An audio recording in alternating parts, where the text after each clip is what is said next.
আৰু বৰ্তমান মই উপস্থিত আছোঁ এহাল গৰু আৰু এজন খেতিয়কৰ ওচৰত আৰু এই দৃশ্য আপোনালোকে দেখি আছে এয়া আপোনালোকে নাভাবিব যে পথাৰৰ দৃশ্য এয়া হৈছে শ্ৰীমন্ত শংকৰদেৱ সংঘৰ 94 সংখ্যক যি মূলৰ অধিৱেশন যোৰহাটত হৈ আছে এৰালতলি পথাৰৰ দৃশ্য আৰু ইয়াৰ সমগ্ৰ দৃশ্য আপোনালোকক দেখাইছোঁ যে আপোনালোকৰ পিছফালে যি দেখি আছে ইয়াত দেখিবলৈ পাব আপোনালোকে তাঁতৰ শাল আপোনাৰ অসমীয়াৰ যিটো আৱেগ গোটেই অসমীয়া এখন গাঁও ইয়াত সৃষ্টি কৰি ৰাখিছে কেনেধৰণে আপোনালোকক গোটেই পৰিৱেশটো দেখাবলৈ চেষ্টা কৰিছোঁ তাঁতৰ শালৰ পৰা আদি কৰি শ্ৰীমন্ত শংকৰদেৱ আৰু মাধৱদেৱৰ আপোনালোকৰ খুব সুন্দৰ দৃশ্য লগতে অসমীয়াৰ আটাইতকৈ আমাৰ লগত আগতে কেনেধৰণে আছিলে টিউবৱেলৰ সলনি আমি দমকলৰ সলনি ব্যৱহাৰ কৰিছিলোঁ কুঁৱাৰ পৰা পানী তোলাৰ দৃশ্য জখলা মৈ আপোনাৰ সকলো বস্তু অসমীয়াৰ সম্পদখিনি যেনেকৈ আমাৰ এখন গাঁৱত আছে এই গোটেই গাঁওখন ইয়াত সৃষ্টি কৰিবলৈ চেষ্টা কৰিছে আপোনালোকক মই ভিডিঅ'টোত গোটেই বস্তুখিনি দেখুৱাবলৈ চেষ্টা কৰিছোঁ যে কেনেকৈ আচলতে শ্ৰীমন্ত শংকৰদেৱ সংঘৰ যি এৰালতলি পথাৰৰ সৌন্দৰ্য বৰ্ধন কৰিছে এইখিনি মানে কৰ্মই যিখিনি কৰ্ম খুব ধুনীয়াকৈ নিখুঁতভাৱে কৰিছে প্ৰতিটো বস্তুৱে আপোনালোকক মন প্ৰাণ চুই যাব এৰালতলি পথাৰৰ আৰু আপোনালোকক এই সমগ্ৰ দৃশ্যটো এইবাৰ মই অলপ ব্যতিক্ৰমী ৰুমত দেখিছোঁ যে আপোনালোকে চাবলৈ চেষ্টা কৰি আছে মই দেখুৱাবলৈ চেষ্টা কৰি আছোঁ আপোনালোকক বিভিন্ন ধৰণৰ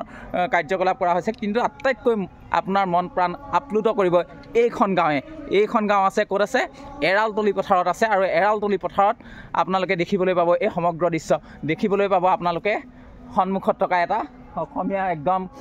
আগৰ দিনত এতিয়া ল'ৰা ছোৱালীয়ে চিনি নাপাব কিন্তু আগৰ যিটো নিভাঁজ অসমীয়াৰ আৱেগ নিভাঁজ গাঁৱৰ যিখন ছবি সেইখন দেখাবলৈ চেষ্টা কৰিছে ইয়াত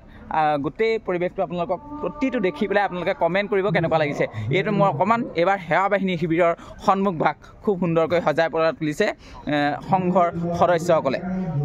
এয়াই হৈছে শ্ৰীমন্ত শংকৰদেৱ সংঘৰ 94 সংখ্যক মূলৰ অধিৱেশনৰ দৃশ্যাৱলী শিল্পীৰ হাতৰ পৰশত প্ৰাণ পাই উঠিছে নিৰ্জীৱ বস্তুখিনিয়ে আপোনালোকে দেখিবলৈ পাইছে নিভাঁজ অসমীয়াৰ যিটো আৱেগ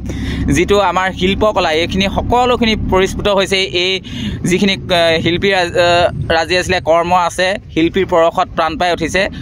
কথা কৈছে প্ৰতিটো বস্তুৱে প্ৰতিপদ সম্পদে কথা কৈছে এয়াই হৈছে আমাৰ সংস্কৃতি আৰু ইয়াক জীৱন্ত ৰূপ দিবলৈ চেষ্টা কৰিছে এৰালতলি পথাৰত শ্ৰীমন্ত শংকৰদেৱ সংঘৰ 94 সংখ্যক মূলৰ অধিৱেশনত আপোনালোকক প্ৰতিপদ বস্তু দেখুৱাই থাকিম এৰালতলি পথাৰৰ পৰা আপোনালোকে যিবোৰ বাকী চেনেলত দেখিবলৈ পোৱা নাই কিন্তু দেৱজিৎবোৰে আপোনালোকক দেখাব তাৰ বাবে আপোনালোকে কি কৰিব লাগিব যদি আপোনালোকে ইউটিউবত চাই আছে তেতিয়াহ'লে ছাবস্ক্ৰাইব কৰি লওক আৰু আপোনালোকে যদি ফেচবুক পেজত চাই আছে তেতিয়াহ'লে ফ'ল' এটা কৰিবলৈ নিশ্চয় নাপাহৰিব তেতিয়াহ'লে আপোনালোকক কাইলৈ আকৌ পুনৰ লগ পাম থেংক ইউ